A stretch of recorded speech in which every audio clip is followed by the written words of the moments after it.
Welcome everyone to the next video on this microprocessor 8085 lecture series. Since last few videos we are focusing on programming of 8085, and hence we know that for programming we need some tools, some instructions, we have to know them.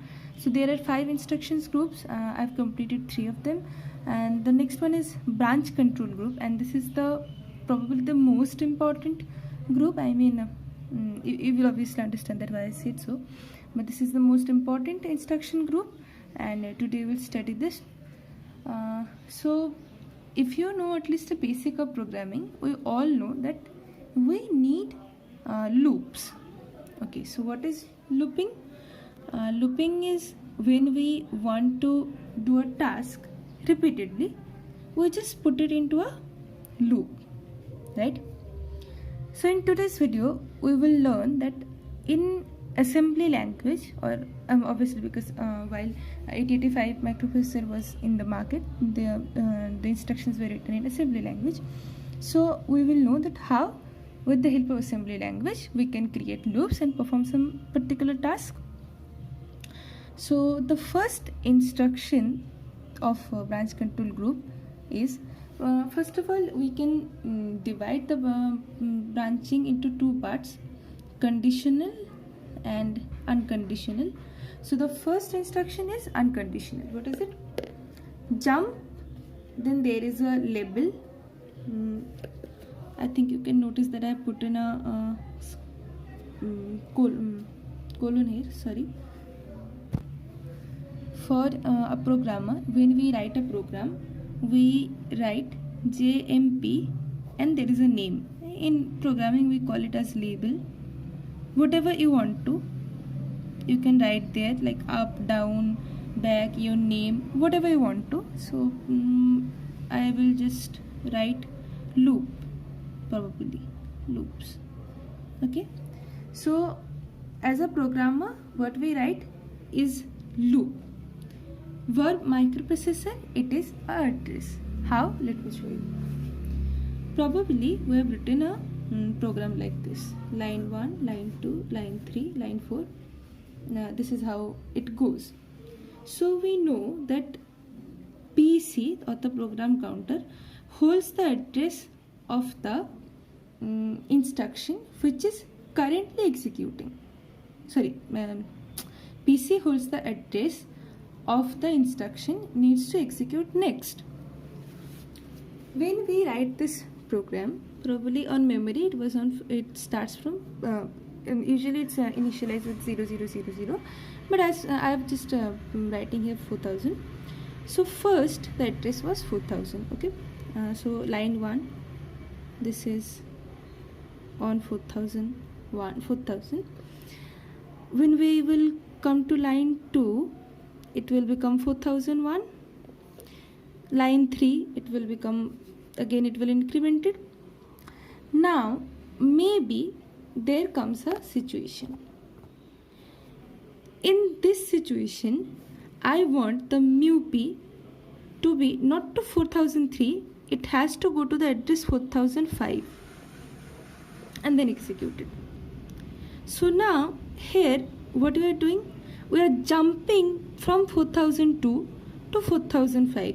When you will come to programming, you will know that why we use this jump instruction. But what is your example here? That probably we are executing a program, and maybe at a point we need to go to a certain instruction. Though PC was now 1003, I want to go to another address for 5000. So what did we do? Just write JMP 5000H. Is it clear? Then the MUP will go to 5000H, perform that certain task, and again go to 5001. Now as a programmer, we don't know that what is the current address and all. Obviously it's impossible for us to know. Here I've just initialized with 4001, this is why I've written it, but usually we know, right? Usually we don't know. So this is why what did we do, that if we want to go to some particular operation, probably I was just writing, see this is not happens in assembly language, that print all that instruction. I'm just giving you example. First print L1, print L2, go to suppose this was just continuing to L3, and there were print L9. Okay, so now we are just executing this process, and all of a sudden probably there is a situation when we need to print L9. What will we do? Jump. Here we need the address. Without the address, what we write is as a label, probably back. Write JMP back. When the processor sees this back, for you it's a label back, for processor it's an address, probably 4000. So now that microprocessor, when it fetches the instruction, it decoded, and for back it will substitute with the address.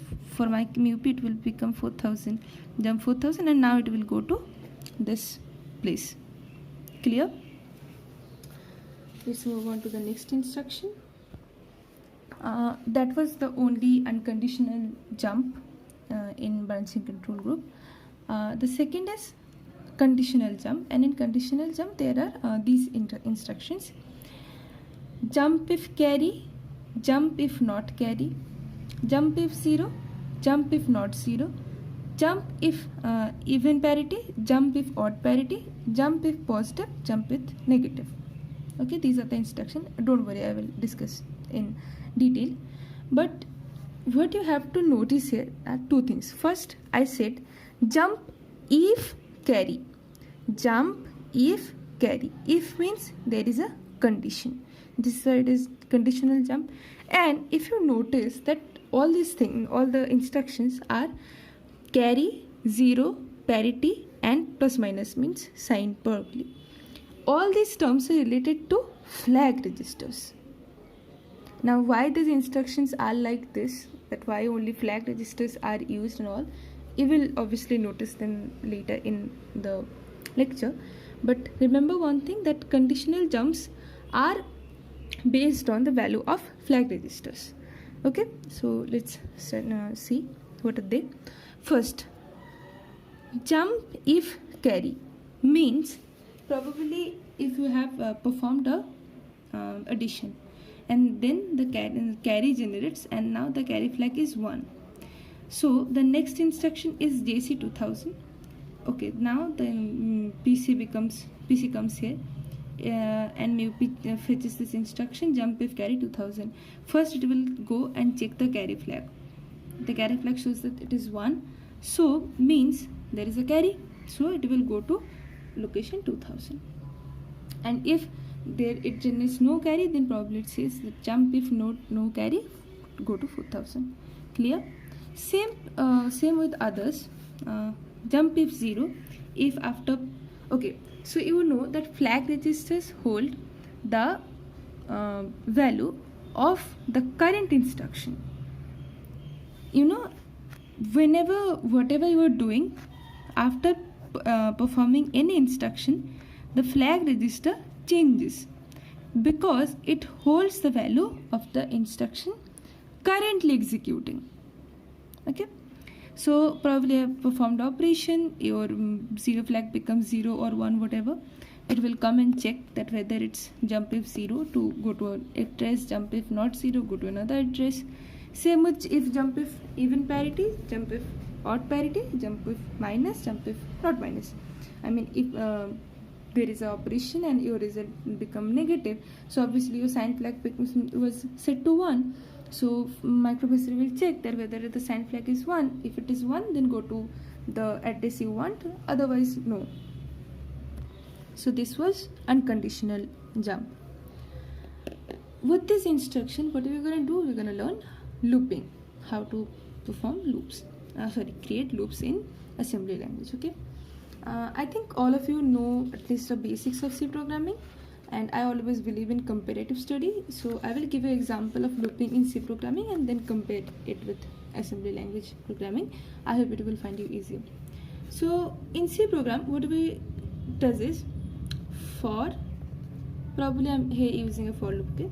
I equals to 5, I less than equals to 10, I plus plus.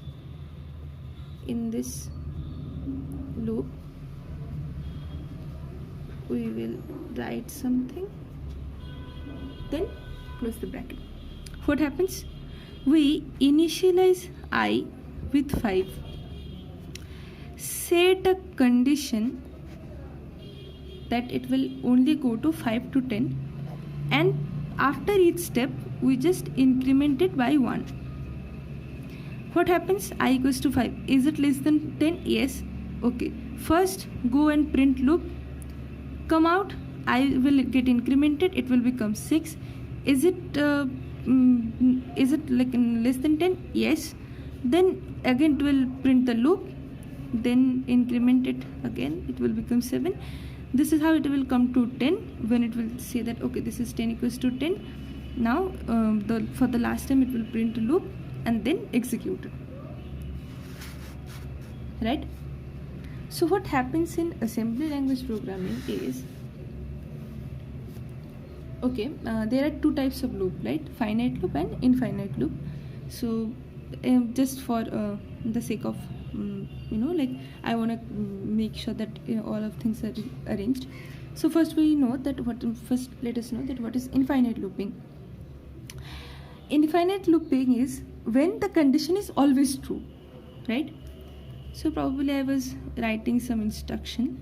Now I've came to a point where I want to repeat this task infinite times. Okay, just for any example, we need infinite loops too.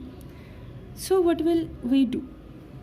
First, probably that instruction and all these instructions, we want them to execute infinite times. So before that instruction, set a label. I've just call it lab. Perform that instruction. Now we want it to execute infinite times. So write jump lab. Probably this is came like BCA, MCA. You have to execute these two letters for infinite times. So lab, okay, print BCA, print MCA, jump lab. Okay, then again goes to lab. Again print BCA, print MCA, comes to this address. Here the microprocessor says jump lab, so this will collect this address, again goes to lab. This is how infinite loop works. And okay, so now we will learn how finite loop works. First, what did we do in programming, in C programming? First we initialize a variable with a number, right? And then we set some conditions and then do increment and decrement, all that. So in C programming we have variables which are software quantity, and for in microprocessor 885 we have registers which are physical quantity. So first we have to set a value in the register. So I have taken B register, okay, MBI B comma 10H. So now B goes to 10. Perform the task, decrement B. Now B will become 9, and then comes to the next instruction, jump if not 0 to lab. Remember what did I tell you? Always the flag register holds the value of the current instruction. So now if is it 0? If I say 0 flag, obviously we're using the 0 flag. Is the 0 flag 0? No. So 0 flag is not 0, then go back to lab.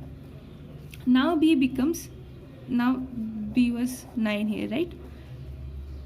Perform that task, comes to B, decrement B. So now B will become 8. Again, is B 0? No. So jump if not 0 lab, again go to lab. Now this will become, now this is 8. perform the task decrement 8,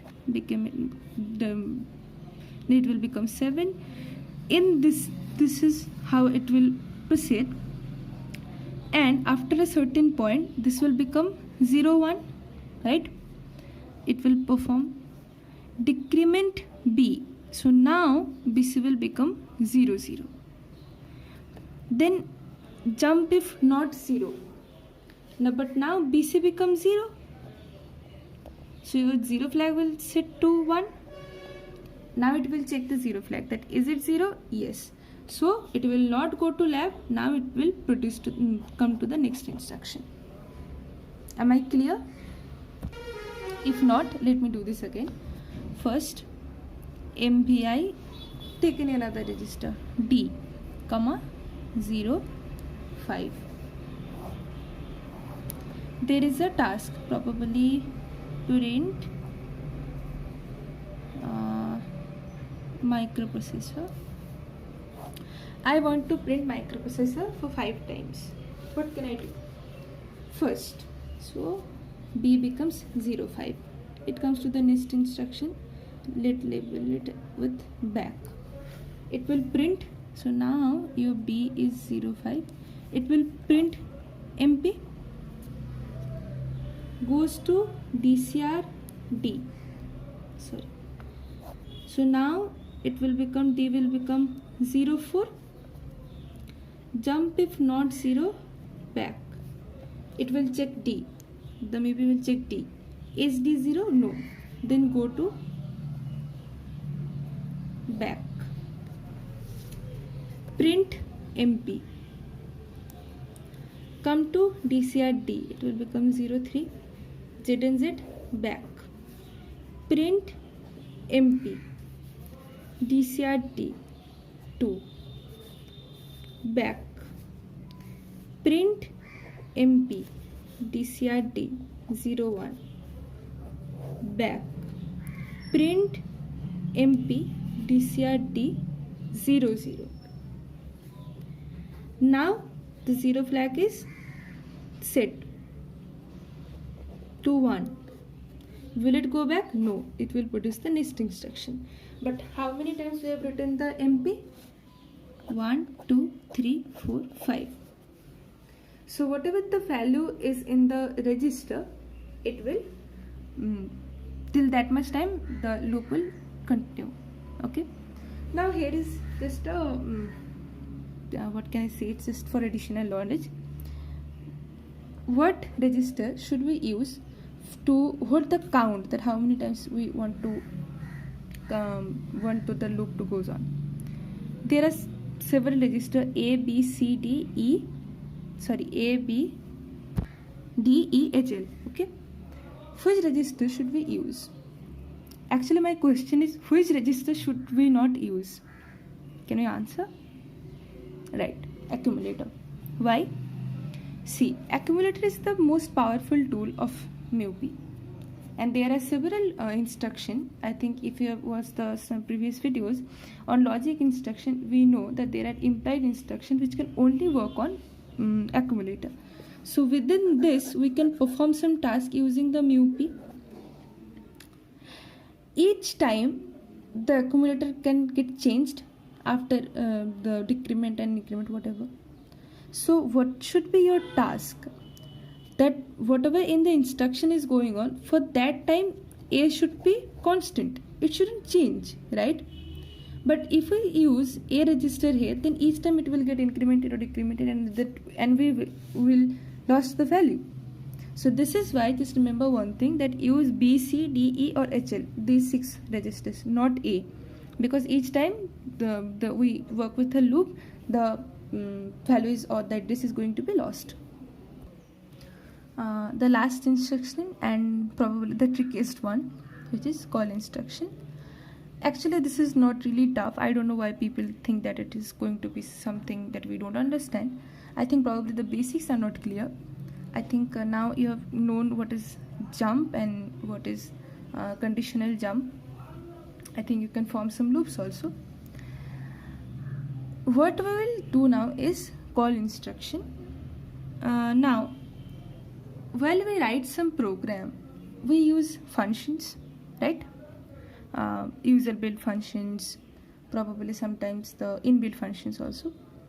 So what we used to do, that we write that program, so at a particular point we call that function, then we want to perform that task, and again goes back to the next line and execute the other instruction that we want.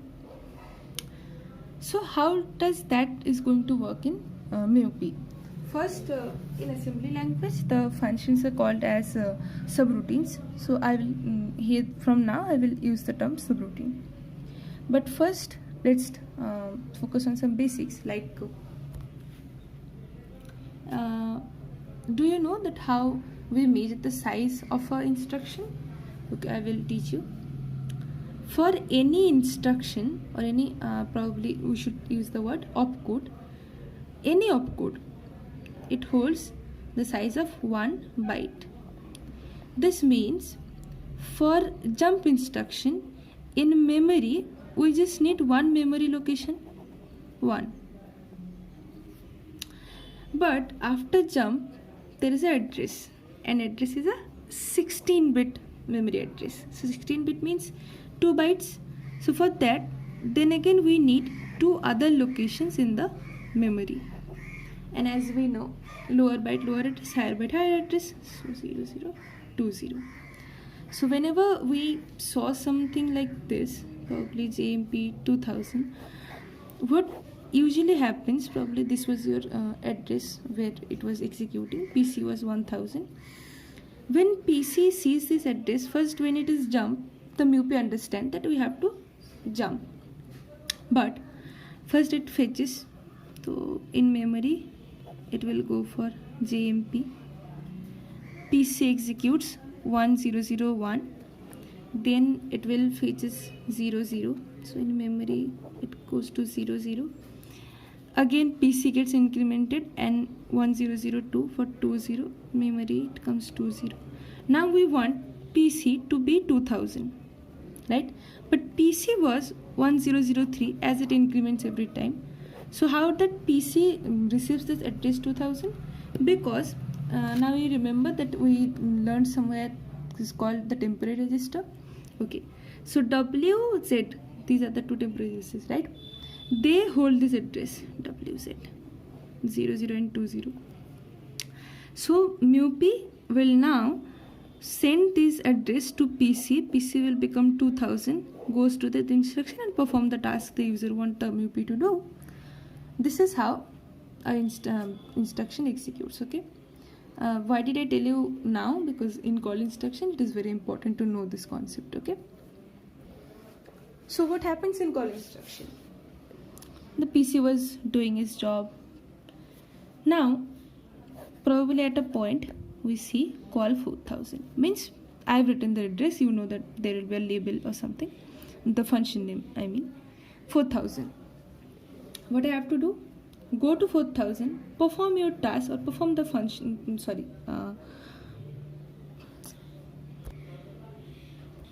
subroutine, then goes return to the address next. Now here comes the difference. When we are performing jump, it was coming like this, go to this address and then again like executing for the next address. I mean probably it was on 1000, jump to 4000 and PC goes incremented to 4000, 4001, 2 and all. But in case of call instruction, what happens is probably 100 call something. See, please don't, I've just given an example. This is not wholly correct, and then why we will discover it later. So call 4000. It will go to 4000. Perform that task, and now it will return to the next address. This is what the beauty of call instruction. How can we do this? Let's see. First, call 4000 means in memory at 1000 it's call, at 1001 it's 00, and at 1002 it's 40. By that time PC will comes to 1003. the PC needs to get returned to 1003. 1001 call 1002 00 1002 40. So now when PC was 1003, but MUPI told him to go to 4000 and perform that task. So now PC will become 4000, right? PC will become 4000 and this address will get lost. True? And if we know, as we know, that if PC becomes 4000, for the next instruction it will become 4001, and we're gonna lose that address 1003, which we don't want. Then what will happen? This address needs to get stored at somewhere where here comes the stack pointer. I think you remember what is stack pointer. Stack pointer holds the address of the top of the stack. So the address of PC, push it into stack pointer. So now SP will become 1003. Okay, so it holds the address. Now PC will become 4000, whatever he wants to do. 4000, perform that task, return. RET. Now probably it should also hold address, right? So PC still holds the return of this. PC still holds the address of that return instruction, which is the probably, let's say, 5000. Okay, so now PC is 5000, but what we want PC to be 1003. So now, as we know, stack last in first out, 1003. So just perform an operation called pop SP, and now PC will become 1003 and it will go to this address. Did you understand? Let's do this again. Probably 6000, 6001, 6002, 6003. Then okay, this is enough. So this was our PC. Call 9000. Okay, MUPI fetch this instruction, call 9000. First, for call it will get stored at 6000 in memory. Okay, then PC will increment 6001, it will become 00. Again it will get incremented, it will become 90. Again it will get incremented and be at 6003. But MUPI instructed to go to address 9000, so it will go to address 9000. But first, what is have to do? Push this address to SP. SP become 9000. Okay, sorry, SP becomes 6003, this address. So for call 9000, it will come to 9000. Perform your task, return. Where it has to return? To 6003. What do you have to do? Pop SP. So from the stack pointer, the address 6003 will now come to PC. What was PC? Probably 10,000. Okay, 1000. So 10 from 1000 it will become 6003 and go to this address. Did you understand? This is what call instruction does. Okay, call has the biggest timing diagram in MUPI. So I hope you understand how do we use call instruction. But now before some days someone asked me that why only stack pointer is used to hold that return address, why not something else?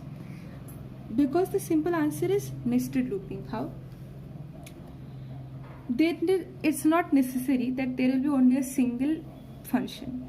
Maybe there are several functions we want to perform. So call function 1, call F2, then some instruction, call F3. We need the return address for the next instruction, right?